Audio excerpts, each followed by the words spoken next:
ഇവിടെ ഇവിടെ എന്താണ് ഇവിടെ സ്കെലിൻ പാറ്റ് എന്നൊരു പ്രശ്നം പറയുന്നത് whiplash is not an injury, it is a state of shock to a muscle and soft tissue. Malayalam പെടലുവെട്ടൽ എന്ന് പറയുകയാണ്.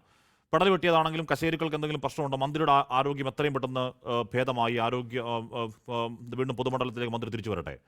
പക്ഷേ പി കെ ഗോപൻ അത് കഴിഞ്ഞ് പറഞ്ഞ മൊത്തം പാളി. തിരിച്ചും മറിച്ചും RPF പോലീസും ഒക്കെ നോക്കി. MV ഗോവിന്ദനും AN ഷംസീറും പറഞ്ഞതുപോലെ ആരോഗ്യമന്ത്രിയുടെ കഴുത്ത് പിരിച്ച് പിഴിഞ്ഞ് കൈയൊടിച്ച ദൃശ്യങ്ങൾ എവിടെയുമില്ല. നാട്ടുകാർക്ക് മൊത്തം കാര്യങ്ങൾ മനസ്സിലായിട്ടും ഇനിയും അതിൽ തന്നെ കടിച്ചു തൂങ്ങി നിൽക്കണോ ശ്രീ പി കെ ഗോപൻ?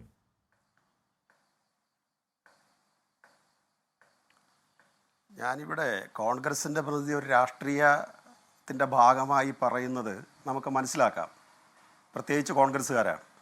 പക്ഷേ അങ്ങ് ഇവിടെ നടത്തിയ ആമുഖ പ്രഭാഷണം ഉണ്ടല്ലോ, കേരളത്തിലെ മാധ്യമ ലോകത്തിന് അപമാനമാണ്.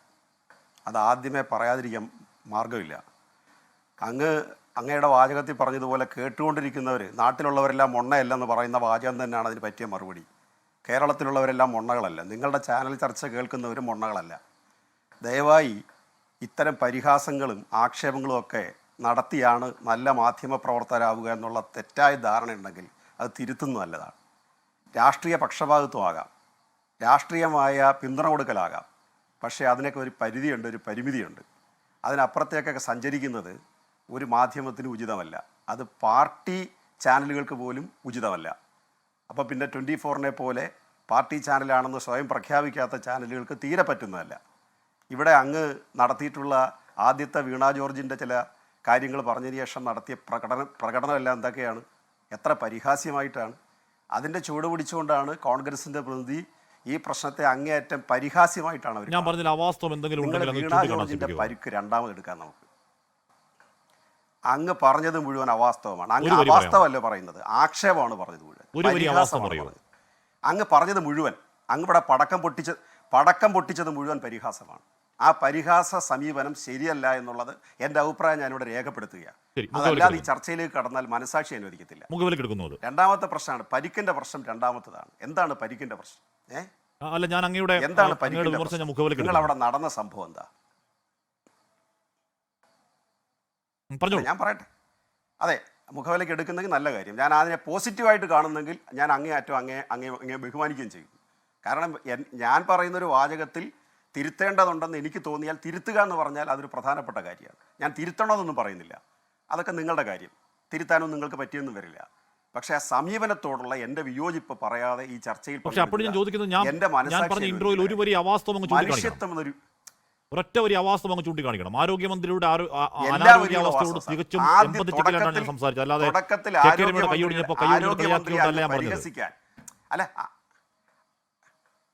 അല്ല, ആരോഗ്യമന്ത്രിയുടെ ചില ചില കാര്യങ്ങൾ ആമുഖമായി പറഞ്ഞതിന് ശേഷം അങ്ങ് അതിനെ സംബന്ധിച്ച് നടത്തിയത് മുഴുവൻ ആക്ഷേപകരമാണ്. KK കുറിച്ച് പറഞ്ഞതുപോലും ഇത് ആക്ഷേപിക്കാൻ വേണ്ടിയാണ് പാർട്ടി പറഞ്ഞതുപോലെ ഞാൻ പറഞ്ഞിട്ടില്ല. ഉമ്മൻചാണ്ടി നെഞ്ചുപൊട്ടി കിടന്നപ്പോൾ ഉമ്മൻചാണ്ടിയുടെ തൊലിക്കെട്ടിയെക്കുറിച്ച് ഞങ്ങൾക്കറിയാം. പക്ഷേ നെഞ്ചിൽ ഇത്ര വലിയ ലോഹക്കൂടുണ്ട് ഞങ്ങൾക്കറിയുമായിരുന്നില്ല. അതിപ്പോൾ ഉമ്മൻചാണ്ടി പറഞ്ഞപ്പോൾ ഞങ്ങൾ അറിയുന്നത് എന്ന് പിണറായി വിജയൻ പറഞ്ഞ പോലെ ഒന്നും ഞാൻ പറഞ്ഞിട്ടില്ല, എന്നാരും പറയുകയില്ല. ഞാൻ പറഞ്ഞതിൽ അവാസ്തവമായി ഒന്നുമില്ല സിപ്പിക്കുക. ഞാൻ പറഞ്ഞത് എന്താണ്? ഞാൻ പറഞ്ഞത് ഇതിനെ അനുവാദരഹിതമായി പെരുപ്പിച്ച് കേരളത്തിൽ ഒരു സംഘർഷം ഉണ്ടാക്കാൻ ഒരു നീക്കം നടന്നോ എന്നാണ് എൻ്റെ ചോദ്യം. അല്ല, അതിലേക്കൊക്കെ ഞാൻ വരാം. ഞാൻ പറഞ്ഞത് ഞാനത് രേഖപ്പെടുത്തിക്കൊണ്ട് തന്നെ പറയുന്നുള്ളൂ എന്ന് പറഞ്ഞുള്ളൂ.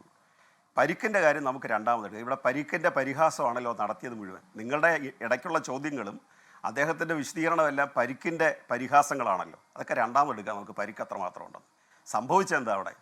നിങ്ങൾ ഒരു ദൃശ്യവും ഇല്ല എന്ന് പറയും. പോലീസുകാരുടെ നടുവിൽ നടന്നതിന് അവിടെ ഡ്രോൺ ക്യാമറ ഇല്ല ദൃശ്യം എടുക്കാൻ, കാരണം അവർ ചുറ്റപ്പെട്ട് നടക്കുന്നൊരു സംഭവമാണ്. എന്നാൽ ഓൺലൈൻ ചാനലുകളും പല മീഡിയകളും പുറത്തു കൊണ്ടുവന്നൊരു ദൃശ്യമുണ്ട്. അങ്ങൊരു നല്ല മാധ്യമപ്രവർത്തനാണല്ലോ, അങ്ങ് പരിശോധിച്ച് നോക്ക്. ഒരു പ്രതിഷേധം അതിൻ്റെ പുറത്ത് നടക്കുന്നു, റെയിൽവേ സ്റ്റേഷന് പുറത്തൊരു പ്രതിഷേധം നടന്നോട്ടെ, സ്വാഭാവികം.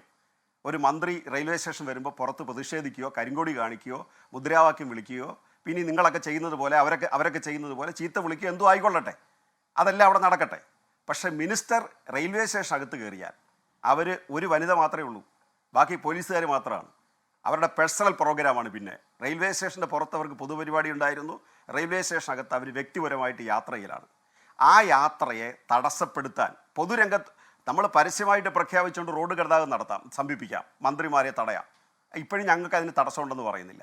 പക്ഷേ അവർ റെയിൽവേ സ്റ്റേഷനകത്ത് കയറി കഴിഞ്ഞാൽ അതൊരു പ്രൈവറ്റ് ഏരിയയാണ്. അല്ലെങ്കിൽ പ്രൈവറ്റ് ഏരിയ എന്ന് ഞാൻ പറഞ്ഞത് റെയിൽവേയുടെ ഒരു പ്രൊട്ടക്ഷൻ ഏരിയയാണ് അവിടെ, അല്ലാതെ അത് പൊതുസ്ഥലമല്ലെന്നല്ല പറഞ്ഞത്. അവിടേക്ക് 2 പേർ ഒളിഞ്ഞും പാത്തും കിടക്കുന്ന മുഴുവൻ മീഡിയകളിലും നമ്മൾ കണ്ടതാണ്. ഒരു ഒരു വിദ്യാർത്ഥി കയ്യിൽ കരിങ്കൊടിയുണ്ട്, മറ്റൊരാളുടെ കയ്യിൽ ബാഗുണ്ട്, അയാൾ പാൻസ് ഷർട്ടുമാണ്, മറ്റേ ആൾ മുണ്ടും ഷർട്ടുമാണ്.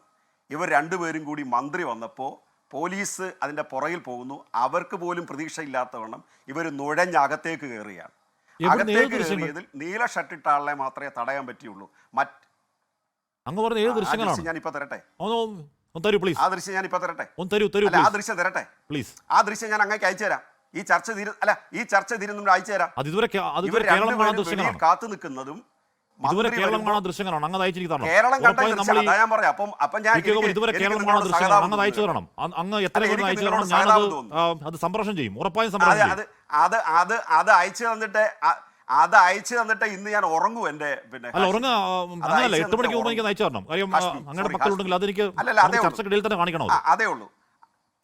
അതേ ഉള്ളൂ. അപ്പോൾ അതിന്റെ പുറകിൽ നിന്നിട്ട് ഇവർ 2 പേരും വരുന്നത് ജനലിൽ കൂടെ എത്തി നോക്കുന്നു. ഒരു പയ്യൻ പോയി ജനലിൽ കൂടെ എത്തി നോക്കുന്നു, മന്ത്രി എവിടം വരെ ആയി എന്നറിയാൻ. എന്നിട്ട് ഇയാൾ പുറകെ ഓടിന്നിട്ട് ഈ രണ്ടാമത് പാൻസ് ഇട്ട ആൾ അകത്തേക്ക് കയറിയിട്ട് അയാളെ ഒരു വെളുത്ത ഷർട്ട് ഇട്ട പോലീസുകാരൻ പിടിച്ച് പുറകോട്ട് മാറ്റുന്നു. ഇത്രയുമാണ് നമ്മുടെ മുമ്പിൽ വിസിബിളായ ദൃശ്യം എന്ന് പറഞ്ഞാൽ. ബാക്കി അതിനകത്ത് നടന്നത് ഡ്രോൺ ക്യാമറ ഇല്ലാത്തതുകൊണ്ട് അത് പുറത്തു വരാൻ സാധ്യത, കാരണം പിന്നീട് മുഴുവൻ പോലീസ് കവറിംഗ് ആണ്. ഇനി ഇതൊരു കാര്യം. രണ്ടാമത്തെ കാര്യം, ഇവിടെ മന്ത്രിയുടെ കഴുത്തിന് പറ്റിയ പരിക്ക് നിങ്ങൾ പിരിച്ചൊടിച്ചതും വേറെ എന്തെങ്കിലും ചെയ്തതൊക്കെ അവിടെ ഇരിക്കട്ടെ, സന്ദർഭത്തിൽ പലതരത്തിൽ സംഭവിക്കാം. ഈ പാർട്ടി സംസ്ഥാന സെക്രട്ടറി പറഞ്ഞാൽ സത്യം വിടലിവെട്ടൽ എന്നുള്ളത് നമ്മുടെ അങ്ങ് പറഞ്ഞുകൊണ്ടിരിക്കുക, അല്ല ഇപ്പം എന്താ ചെയ്യുക? അങ്ങ് ഈ കോൺഗ്രസിന്റെ പ്രതിനിധി പറഞ്ഞപ്പോൾ ഒരു വിഷമവും ഇല്ലാതെ കേട്ടോണ്ടിരിക്കുകയും അങ്ങയുടെ ഇൻട്രോ മാത്രം കേട്ടിട്ട് ഞങ്ങൾ അല്ല, അങ്ങ് മണിക്കൂർ എടുത്ത് അങ്ങയുടെ ഇൻട്രോ കേരളത്തിലുള്ള മുഴുവൻ ആളുകളെ, കേരളത്തിലുള്ള മുഴുവൻ ഇടതുപക്ഷക്കാരെയും കമ്മ്യൂണിസ്റ്റ് നേതാക്കന്മാരെയും അല്ല അങ്ങനെ പറയാതെ കേരളത്തിലുള്ള മുഴുവൻ ഇടതുപക്ഷക്കാരെയും മന്ത്രിയെയും പാർട്ടി സെക്രട്ടറി എല്ലാം 15 മിനിറ്റ് ആക്ഷേപിക്കാനുള്ള അങ്ങയുടെ സ്വാതന്ത്ര്യം മാത്രം ഞങ്ങൾ അനുവദിച്ചു തരാം. ബാക്കി ഒന്നും സംസാരിക്കാൻ സമ്മതിക്കില്ല. ആ ഏർപ്പാട് വേണ്ട. ഏർപ്പാട് വേണ്ട. ഇതിനകത്തൊക്കെ പറയാൻ പറ്റുമെന്നുണ്ടെങ്കിൽ മാത്രമേ വന്നിരിക്കൂ, അല്ലെങ്കിൽ ഇരിക്കില്ല. ഞാൻ പറഞ്ഞു അതൊക്കെ അയച്ചു തരാം. അല്ല അത് അയച്ചു തരാമെന്ന് പറഞ്ഞാൽ വീണ്ടും അത് ആവർത്തിക്കുന്നതിനാ? വീണ്ടും ഞാൻ ചർച്ചയിൽ പങ്കെടുക്കുമ്പോൾ നിങ്ങൾ തടസ്സപ്പെടുന്നതിനാ? ആ ഏർപ്പാട് വേണ്ട. ഞാൻ പറഞ്ഞത് ഇത് നമ്മുടെ നാട്ടിലൊക്കെ ഈ ഉളുക്കെന്ന് പറയും, പെടലിവെട്ട്. ഒരു സ്ത്രീ വല്ലാതെ സ്ട്രെസ് അനുഭവിച്ചുകൊണ്ടിരിക്കുന്ന കേരളത്തിലെ ആരോഗ്യവകുപ്പ് മന്ത്രി, അത്തരം ഒരാൾ അങ്ങനെ ഒരു യാത്ര നടത്തുമ്പോൾ അപ്രതീക്ഷിതമായിട്ട് വന്നിട്ട് അവരെ തെറി വിളിക്കുകയും ചീത്ത വിളിക്കുകയൊക്കെ ചെയ്യുന്നുണ്ട്, പുറത്തു നിന്നുകൊണ്ട്. അപ്രതീക്ഷിതമായിട്ട് അവർക്ക് നേരെ ആക്രമണം ഉണ്ടാകുമ്പോൾ അവർക്ക് ദേഹാസ്വാസ്ഥ്യം വരാം, സ്ത്രീ എന്ന തരത്തിലുള്ള പ്രത്യേക തരത്തിലുള്ള അസുഖങ്ങൾ ഉണ്ടാവാം, അവരുടെ കഴുത്തിന് പരിക്ക് പറ്റിയിട്ടുണ്ട്, അവർ കൈകൊണ്ട് വേദന കൊണ്ട് സഹിക്കാൻ വയ്യാൻ നടക്കുന്നുണ്ട്, അവരതിനിടയിൽ CM-ന് ഫോൺ ചെയ്യുന്നുണ്ട്. അവരുടെ അസ്വസ്ഥത നിങ്ങൾക്ക് മനസ്സിലാക്കാൻ പറ്റുന്നില്ലെന്നാണ്. അവിടെ അവരുടെ കഴുത്തിന് എത്ര പരിക്ക് പറ്റി, എത്ര ഗ്രാവിറ്റി ഉണ്ട്, എത്ര ഇഞ്ചുറി ഉണ്ടെന്നുള്ളതല്ല അവിടുത്തെ പ്രശ്നം. അവിടെ നടന്ന അറ്റാക്കാണ് ഒന്നാമത്തെ പ്രശ്നം. അങ്ങനെ അറ്റാക്ക് ചെയ്യാവോ? ഒരു സമരം എന്ന് പറഞ്ഞാൽ വ്യക്തിപരമായി അവരുടെ നേരെ ആക്രോശിച്ചല്ലാവോ? ഈ സമരം എല്ലാവരും ചെയ്യുന്നതല്ലേ? വ്യക്തിപരമായി അവരുടെ വീട്ടിലെ ഏതെങ്കിലും പ്രശ്നത്തിൻ്റെ പേരിലാണോ നമ്മൾ സമരം നടത്തുന്നത്? അതോ പൊതുസ്ഥാപനത്തിലുണ്ടായ ഇഷ്യൂവിൻ്റെ പേരിലാണോ സമരം നടത്തുന്നത്? അതിനെ അങ്ങനെ കാണുന്നതല്ലേ മാധ്യമധർമ്മം? രണ്ടാമത്തെ കാര്യം, ഇവിടെ അദ്ദേഹം ആക്ഷേപിച്ചത് മന്ത്രി ആംബുലൻസിൽ പോയില്ല, മന്ത്രി അങ്ങനെ പോയി, എന്തെല്ലാം ആക്ഷേപങ്ങൾ അവിടെ നടത്തിയവിടുന്നുണ്ട്, എന്തെല്ലാം കഥകൾ അവിടെ ഉണ്ടാക്കി വെച്ചത്. മന്ത്രി 2 ദിവസം ICUവിലും മറ്റ് ചികിത്സാ സൗകര്യത്തിൻ്റെ ഭാഗമായി അവിടെ ലഭ്യമായ ചികിത്സ ഉപയോഗിച്ചുകൊണ്ട് അവർക്ക് അടിയന്തരമായിട്ട് തിരുവനന്തപുരത്ത് പോയേ പറ്റൂ. അതിൻ്റെ ഭാഗമായിട്ട് തുടർന്നുള്ള ചികിത്സ മെഡിക്കൽ കോളേജിൽ ഉറപ്പുവരുത്തുന്നു. അവർ യാത്ര ചെയ്യുന്നു. അവർ ആംബുലൻസിൽ കിടന്നു പോയാലേ അംഗീകരിക്കൂ. ഇനി ആംബുലൻസിൽ കിടന്നു പോയാൽ അവരെ ഏതൊക്കെ നടിയായിട്ടാണ് നിങ്ങൾ പറയാൻ പോകുന്നത്? നിങ്ങളുടെ സഹയാത്രികരായിട്ടുള്ള ആളുകളെല്ലാം ഇപ്പോൾ അവരെ ഓസ്കാർ കിട്ടുന്ന നടിയായിട്ട് മാറ്റിയല്ലോ. ഇപ്പം കേരളത്തിൽ ഇനി ഇത്തരം ഏത് പരിക്കുകൾ പൊതുപ്രവർത്തകർക്കുണ്ടായാലും രാഷ്ട്രീയക്കാർക്കുണ്ടായാലും എന്തായാലും അത് അഭിനയത്തിൻ്റെ ഭാഗമാണല്ലോ. നാളെ ഉണ്ടായാലും മറ്റന്നാൾ ഉണ്ടായാലും നമുക്കിതൊക്കെ റെക്കോർഡ് ചെയ്ത് വെക്കണം. ഇനി എല്ലാം ഉണ്ടാവുന്നത് അഭിനയത്തിൻ്റെ ഭാഗമാണല്ലോ. ഇത് രണ്ടാമത്തെ കാര്യം. ഇനി നമ്മൾ ചർച്ച ചെയ്യേണ്ട വിഷയം എന്താ? ചർച്ച ചെയ്യേണ്ടുന്ന വിഷയം, ഇത് ആരോഗ്യവകുപ്പ് മന്ത്രി നമ്മുടെ ആശുപത്രികളിൽ ആവശ്യത്തിന് മരുന്നില്ലാതെ വന്നാൽ, ഡോക്ടേഴ്സ് ഇല്ലാതെ വന്നാൽ, പശ്ചാത്തല സൗകര്യം ഇല്ലാതെ വന്നാൽ, മെഡിക്കൽ രംഗത്ത് വേണ്ടത്ര ശ്രദ്ധയില്ലാതെ വന്നാൽ, ഒരു സ്ഥാപനത്തിൻ്റെ നേതൃത്വം തരത്തിൽ അതിൻ്റെ ധാർമ്മികമായ ഉത്തരവാദിത്വത്തിൻ്റെ പേരിൽ നമുക്ക് സമരം ചെയ്യാം. ഇവിടെ സംഭവിച്ചെന്താ? ഇവിടെ സംഭവിച്ചത് ഇവർ ആരോഗ്യവകുപ്പ് മന്ത്രി അല്ലാതിരിക്കുമ്പോൾ അത് ആർക്കും തർക്കമുള്ള കാര്യമല്ലല്ലോ. അങ്ങയുടെ ഡേറ്റാസിലോ തർക്കമുള്ള കാര്യമല്ലല്ലോ. വീണ ജോർജ് ആരോഗ്യവകുപ്പ് മന്ത്രി അല്ലാതിരിക്കുന്ന സമയത്ത് കേരളത്തിലെ ഒരു ആശുപത്രിയിൽ ഒരു സർജറിയുമായി ബന്ധപ്പെട്ട് നടന്ന പ്രശ്നമാണ്. അത് അവിടെ വെയിൻ കട്ട് ചെയ്യുന്ന സിസർ അല്ല, ബ്ലഡ് വരാതിരിക്കാൻ വേണ്ടി അവർ ഉപയോഗിക്കുന്ന ഒരു ഉപകരണമാണ്. പലര് ചേർന്നിട്ടാണ് സർജറി നടത്തുന്നത്. ഞാൻ അതിലേക്ക് എത്തി. വരല്ലേ എം സ്വരാജ് ന്യായീകരിച്ച പോലെ ഒരു കത്രിയോ മറ്റോ എന്തോ വയറിനകത്ത് തുന്നിക്കെട്ടി ആ കത്രികയുടെ ചെറിയ നീളമൊന്നും പറയല്ലേ. ഒരു കത്രിക ഒരു വയറ്റിൽ വെച്ച് 5 വർഷക്കാലം ഒരു വീട്ടമ്മ നടന്നു, ആ വേദന മൊത്തം സഹിച്ചൊരു വീട്ടമ്മ നടന്നു. എന്നിട്ട് ആ കത്രിക പുറത്തോട്ട് നമ്മൾ കണ്ട ഈ നീളത്തുള്ള കത്രികയാണ്. ഈ ഇത്തരമുള്ള നേരത്തെ പറഞ്ഞ പോലെ മാക്കോട്ടെ ഒന്നും അല്ല. ഞാൻ അങ്ങനെയൊക്കെ നമ്മൾ അടുത്തുണ്ട് അതിലേക്ക് ശ്രീ ഹാഷ്മി, ഞാൻ ചർച്ചയിൽ പങ്കെടുക്കേണ്ടെന്നുണ്ടെങ്കിൽ ഇവിടെ നിർത്തിയേക്കാം. നിങ്ങളുടെ ചർച്ച ബഹിഷ്കരിക്കുന്നൊന്നുമില്ല. അതല്ല, എന്നെ പറയാൻ അനുവദിക്കത്തില്ലെങ്കിൽ തരാൻ പറ്റില്ല.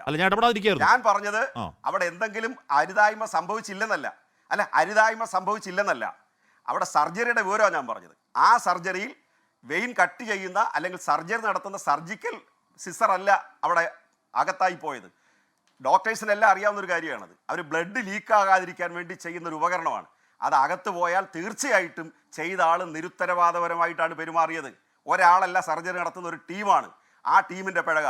ആ സമയത്ത് അങ്ങനെ ഒരു കുറ്റം ചെയ്ത ഒരാളിൻ്റെ പേരിൽ നടപടി സ്വീകരിക്കാതിരിക്കുകയോ മറ്റെന്തെങ്കിലും നിയമ നടപടിയിൽ കടക്കാതിരിക്കുകയോ ചെയ്താൽ ഒരു ആരോഗ്യവകുപ്പ് മന്ത്രി കുറച്ച് ഉത്തരവാദിത്വം പറയണം. ഇത് അങ്ങനെ ഒന്നുമില്ല.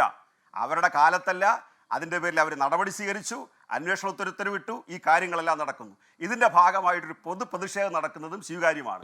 പക്ഷെ വ്യക്തിപരമായി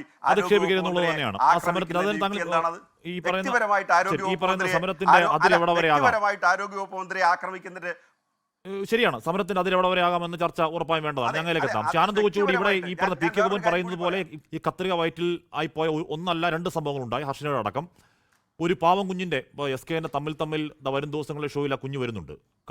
അങ്ങ് സങ്കടം വരുന്ന കുഞ്ഞാണ്. ഒരു കൈ മുറിഞ്ഞു പോയ ഒരു കുഞ്ഞിൻ്റെ അവിടെ സിസ്റ്റം പരാജയത്തിൽ ഈ സിസ്റ്റം കൊന്നുകളഞ്ഞ കൊല്ലത്തെ വേണുവിൻ്റെ സങ്കടകഥയ്ക്ക് മുന്നിൽ അങ്ങനെ ഒരുപാട് വാർത്തകൾ വരുമ്പോഴാണ് ഇത്തരത്തിൽ KSUവിൻ്റെ ഒരു പ്രതിഷേധം, അതിരുകടഞ്ഞ പ്രതിഷേധം എന്ന് പറയാവുന്ന രീതിയിലുള്ള പ്രതിഷേധം, അതിരുകടന്നെന്ന് വേണമെങ്കിൽ പറയാം. ശരി, ആരായാലും ഈ പരാജയത്തിന്റെ ചിത്രങ്ങൾ നിങ്ങൾ വെളിവാക്കുമ്പോൾ കേരളത്തിലെ ആശുപത്രികളുടെ വിജയത്തിന്റെ ചിത്രം കൂടി നിങ്ങൾ ഇടയ്ക്ക് കാണിക്കണം. ശരി, ഓക്കെ. പരാജയത്തിന്റെ ചിത്രം കാണിക്കണം. ശരി, ഏത് മഹാൻ വന്ന് കാണിച്ചു സർക്കാരിൽ PRD ഒരു വകുപ്പുണ്ട്, അതിന് പണം കൊടുത്തതും ഉദ്യോഗസ്ഥരുണ്ട്. ശരി, ഓക്കെ, വിട്ടേ. നമ്മുടെ വിഷയമല്ല. എന്റെ ചോദ്യം ആനന്ദ് വെച്ചുകൂടാ. അല്ല, എന്റെ ചോദ്യം ആനന്ദ് വെച്ചുകൂടാ. അത് തന്നെ ലോക നിലവാരത്തിലുള്ള. ശരി, ആയിക്കോട്ടെ. ലോക നിലവാരത്തിൽ ശരി, ലോക നിലവാരത്തിലെ കേരള ആശുപത്രി, ലോക നിലവാരത്തിൽ കത്രികൾ വയറ്റിൽ പോകുന്ന കുഞ്ഞിന്റെ കൈ മുറിച്ച് കളയുന്ന ഈ പറയുന്ന നായയുടെ വില പോലും ഇല്ലല്ലോ അൻവർ സാത്ത് എന്ന് പറഞ്ഞൊരു CPM കാരൻ മരിച്ചു പോകുന്ന ലോക നിലവാരത്തിലെ കേരളം സമ്മതിച്ചു. കുഞ്ഞിന്റെ കൈ മുറിഞ്ഞ നെഗറ്റീവായ വാർത്തയോടൊപ്പം ആയിരക്കണക്കിന് കുഞ്ഞുങ്ങൾ രക്ഷപ്പെടുന്ന വാർത്തയെ കൂടെ നിങ്ങൾ കാണിക്കണം. കേരളത്തിൽ കുട്ടികളെ മരണത്തിന് കീഴടങ്ങുന്നുള്ളൂ. ശരിയെല്ലാം കാണിക്കാം. ആരോഗ്യമന്ത്രിയെ ഈ പറയുന്ന KSUക്കാർ ആക്രമിക്കുന്ന ദൃശ്യങ്ങൾ നയിച്ചതാണ് പി കെ കുമാർ. നമുക്ക് അതൊന്ന് സംപ്രേഷണം ചെയ്യണം. അതുകൊണ്ടാണ് ഞാൻ അത് കേരളം ആദ്യമായി കാണാൻ നമ്മൾ ബ്രേക്കിംഗ് ആയിട്ട് കൊടുക്കുക ആ വിഷ്വൽ. ലോകത്തെവിടെയായാലും ഏത് സമയത്തും 24 വാർത്തകളും ഓഗ്മെന്റഡ് റിയാലിറ്റി പാക്കേജുകളും എക്സ്പ്ലെയിനറുകളും വിശദമായി കാണാൻ ഞങ്ങളുടെ YouTube ചാനൽ നിങ്ങൾക്ക് സബ്സ്ക്രൈബ് ചെയ്യാം.